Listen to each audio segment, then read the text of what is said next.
how I got the name Boston George is we were looking for an apartment to rent, and we came to this area in Long Beach, California called Belmont Shores, a college town for Long Beach State students.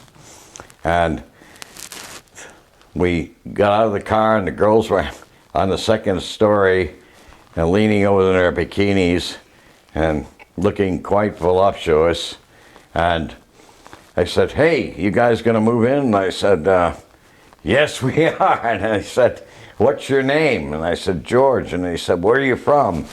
And nobody knew where Weymouth, Massachusetts was from. So I said, "We're from Boston." And they said, "Boston George, come on up and smoke a joint." I never smoked a joint in my life, all right? And that's how that all happened.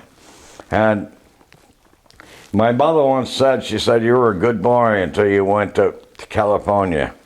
And I mean, pot was everywhere. It was the 60s, the year of love. The generation was like going ballistic.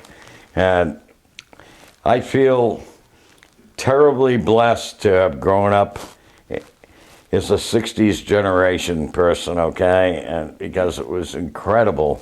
California was like the land of lust and money, and everything was happening, and the music was incredible, the greatest bands in the world, and people were protesting, and everybody was just living totally free. They were all existentialists, and existentialism is basically my religion, which is total free will. And then I progressed to smuggling pot, okay? Because to live in California and have a good lifestyle, you needed money. And I realized that that's what it was all about.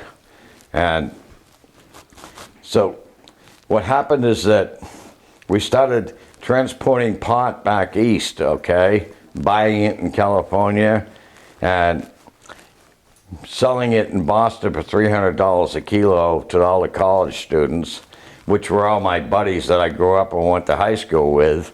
And then I conceived the idea of like, let's go to Mexico and get our own pot. And I said to my friends that were in business with me, you know, let's go and let's do it. And they said, "How are we going to get it across the border?" And I said, "We'll fly it." And they said, "Well, you don't know how to fly." And I said, "I'll learn how to fly." And then they said, "Well, we know how to plane." And I said, "Well, we'll steal a plane."